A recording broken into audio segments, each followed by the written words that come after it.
Halo para penikmat rawon, selamat datang di segmen terbaru Horor Rawon. Cerita seram sebelum tidur. Sebuah segmen yang dibuat bagi kalian yang kayaknya nggak bisa tidur deh kalau belum dengerin cerita horor. Nah, cerita-cerita seram dari segmen Cerita Seram Sebelum Tidur kami kumpulkan dari berbagai macam sumber. Misalnya saja seperti sosial media dan juga hasil kiriman para sobat penikmat rawon, entah itu ke DM atau email. Jadi, kalau kalian penikmat rawon dan punya cerita seram yang ingin diceritakan, bisa langsung hubungi tim rawon via DM atau email. Ya udah deh, tanpa basa-basi lagi, yuk langsung aja kita ke ceritanya.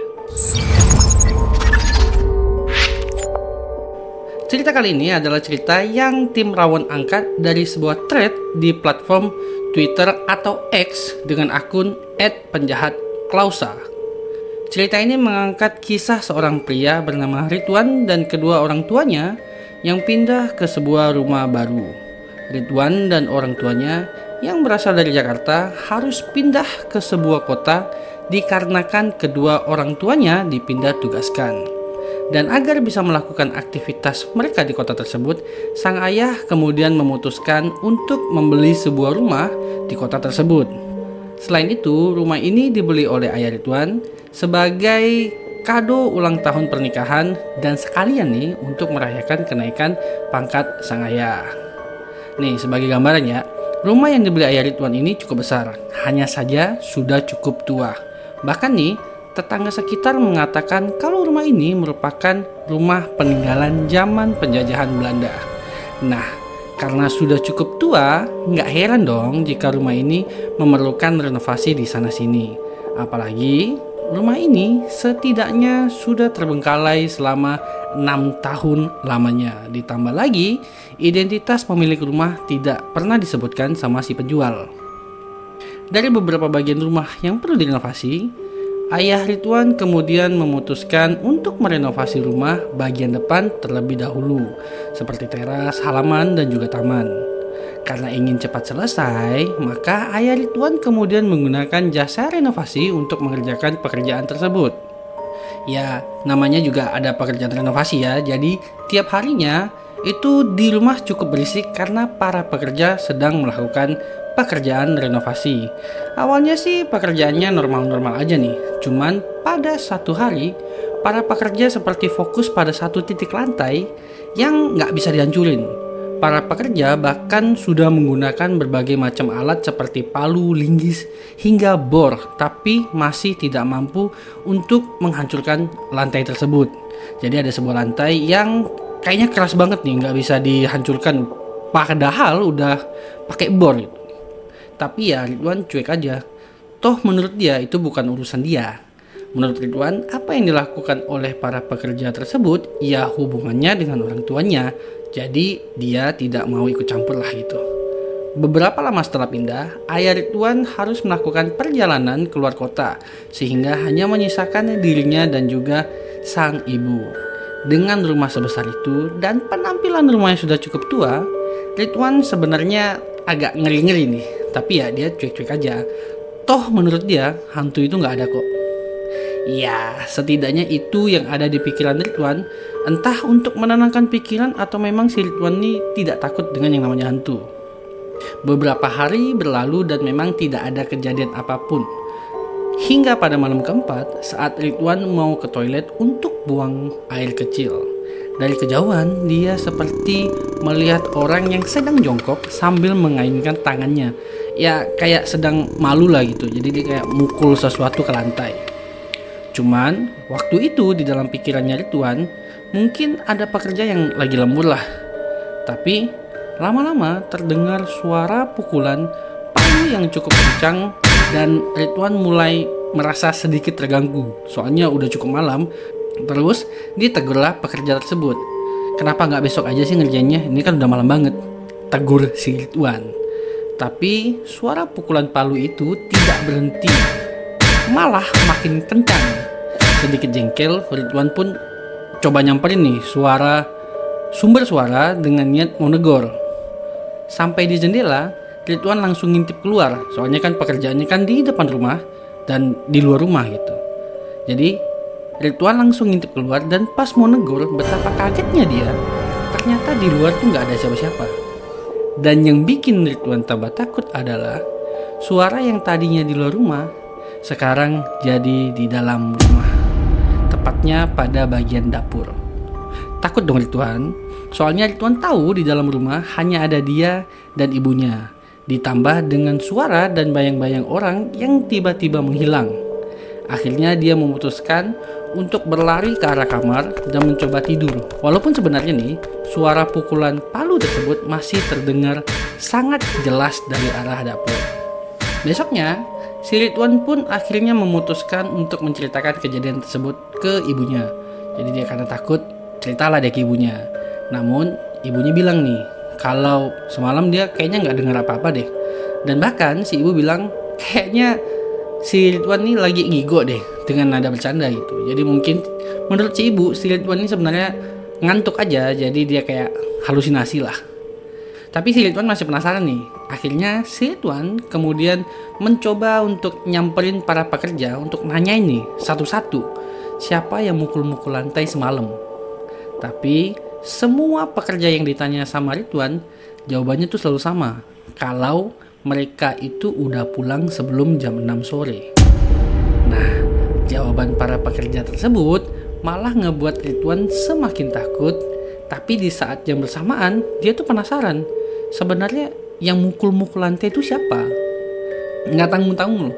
Ridwan mengalami kejadian yang sama hingga 2 minggu lamanya. Jadi selama 2 minggu, Ridwan itu selalu mendengarkan ada suara pukulan kayak palu mukul lantai gitu selama 2 minggu dari arah dapur. Takut, ya jelas lah. Tapi mau gimana lagi? Satu-satunya cara yang bisa dilakukan sama si Ridwan, ya dia bawa tidur gitu. Walaupun Ridwan ini mengalami kejadian yang aneh, ada suara-suara gitu selama 2 minggu, tapi setidaknya dia tuh nggak takut karena setidaknya masih ada sang ibu di rumah. Jadi dia masih aman lah gitu. Hingga suatu malam, ibu Ridwan nggak bisa pulang karena ada kegiatan, sehingga si ibu Ridwan tuh harus pulang pagi gitu.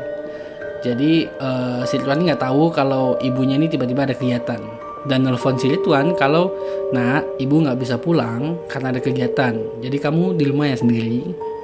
Jadi ya mau nggak mau si Ridwan sendirian nih di rumah. Tepat jam 10 malam. Ridwan kebangun karena kebelit kencing, udah nggak bisa tahan lah. Jadi mau nggak mau dia bangun terus dia ke toilet. Nah sialnya dia nih, setelah dari toilet rasa ngantuknya tuh hilang. Jadi nggak ngantuk sama sekali nih dia. Dan karena nggak ngantuk lagi nih, akhirnya dia mutusin buat nonton TV aja lah. Jadi dia bisa melewati waktu dengan cepat. Ridwan pun nyiapin kopi, rokok dan juga cemilan untuk nemanin waktu nontonnya lah. Ya sama halnya dengan seperti yang dilakukan oleh banyak orang lah. Sambil nonton, tanpa terasa waktu sudah menunjukkan jam 12 malam. Tapi si Ridwan belum ngantuk sama sekali. Jadi agar cepat ngantuk dan tidur, karena si Ridwan sudah mulai takut nih, Ridwan mengambil buku dan mulai membaca dengan harapan agar dia bisa tertidur dengan lebih cepat. Baru baca 3 halaman, Ridwan samar-samar mendengar ada suara yang mirip dengan suara tangisan bayi. Awalnya Ridwan mengira kalau suara itu adalah suara kucing yang berkeliaran di sekitaran rumah. Tapi suaranya semakin lama semakin jelas dan Ridwan semakin yakin kalau itu adalah suara tangisan bayi, bukan suara kucing. Panik dong si Ridwan. Akhirnya Ridwan mutusin untuk keluar dari rumah dan mau nyari warung yang masih buka. Jadi dia tuh bisa nongkrong lah buat ngilangin rasa takut. Tapi baru buka pintu, suara tangisan bayi itu semakin jelas dan semakin banyak yang terdengar seperti menyebar di setiap penjuru rumah. Suara-suara tangisan bayi tersebut seolah-olah mengepung Ridwan yang sedang ketakutan. Ridwan pun merasakan tubuhnya mulai gontai nih dan pandangannya udah mulai kabur. Tapi dia merasakan ada sesuatu yang mendorong badan dia dari belakang.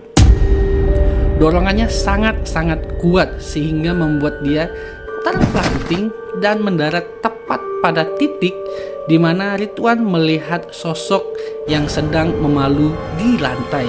Jadi kejadian pertama yang dia lihat tuh, dengan kepala yang masih terasa pusing, Ridwan melihat sesosok anak kecil dengan tubuh hitam legam, berkepala besar, dan berlubang tepat di dahinya. Jadi di dahinya itu ada lubang.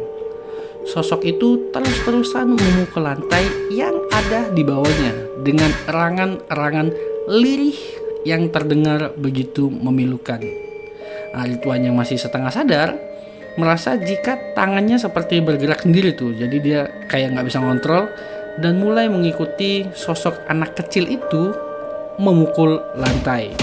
Seiring dengan pukulan tangan si Ridwan ke lantai, tangannya lama-lama pun terluka dan terasa begitu sakit. Maklum, soalnya Ridwan memukul lantai dengan tangan kosong.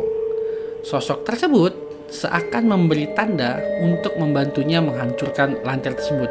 Jadi dia seakan-akan kayak minta bantu lah gitu. Bantuin gua dong, gua mau ngancurin lantai gitu. Nah, kayaknya si Ridwan tuh nangkep kodenya, sehingga Ridwan pun pergi mencari cara untuk menjebol lantai. Akhirnya, setelah mencari beberapa saat, Ridwan menemukan sebuah palu yang kemudian dia gunakan untuk memukul lantai tersebut. Nah, namun anehnya, entah kekuatan dari mana gitu, hanya dengan satu pukulan, Ridwan berhasil menghancurkan lantai tersebut.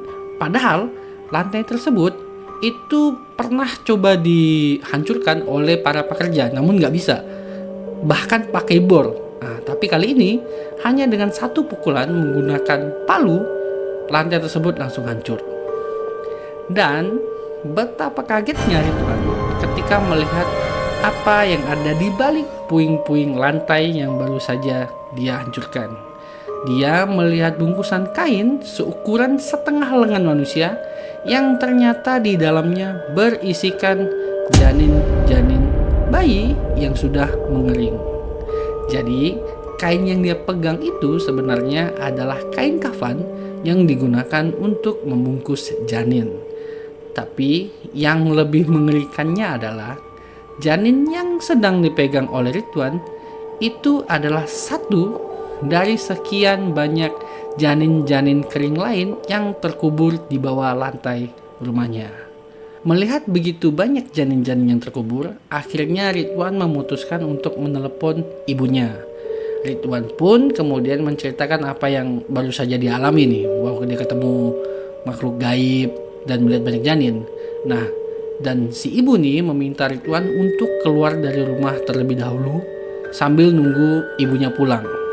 Ridwan jelas menurutin permintaan si ibu dan memutuskan untuk nongkrong di warung 24 jam di dekat rumah sampai pagi. Keesokan harinya, saat ibunya pulang, Ridwan pun menceritakan kembali kejadian yang dialami dengan lebih detail dan akhirnya memutuskan untuk menunggu sang ayah pulang. 2 hari kemudian, ayah Ridwan pun pulang dan setelah diceritakan segala macam kejadiannya, sang ayah kemudian memutuskan untuk memindahkan janin-janin tersebut ke pemakaman umum. Dan setelah melakukan investigasi, ternyata pemilik rumah sebelumnya adalah seorang dokter yang memang punya praktek aborsi dan janin hasil aborsi tersebut dikubur di halaman rumahnya. Nah, setelah janin-janin tersebut dipindahkan, Ridwan pun kembali melewati hari-hari tanpa ada gangguan sama sekali. Cuman masih ada satu hal nih yang mengganjal di hati si Ridwan nih. Kalau memang janin-janin tersebut terkubur di dalam lantai, siapa dong sosok anak kecil yang meminta tolong kepada Ridwan untuk membebaskan janin-janin tersebut? Apakah ada korban lain yang belum ketemu dan korban tersebut ternyata bukanlah janin, melainkan seorang anak kecil? Tidak ada yang tahu. Oke, itulah cerita dari akun X @penjahatklausa. Kalau kalian suka dengan cerita-cerita seperti ini, jangan lupa buat like, share, komen, dan subscribe. Dan jangan lupa juga untuk mengikuti semua sosial media Horor Rawon. Link ada di deskripsi. Buat para penikmat Rawon yang punya cerita seram dan ingin dibagikan, jangan ragu untuk menghubungi Horor Rawon via DM atau email. Sekian dulu. Selamat bermimpi buruk. Ciao.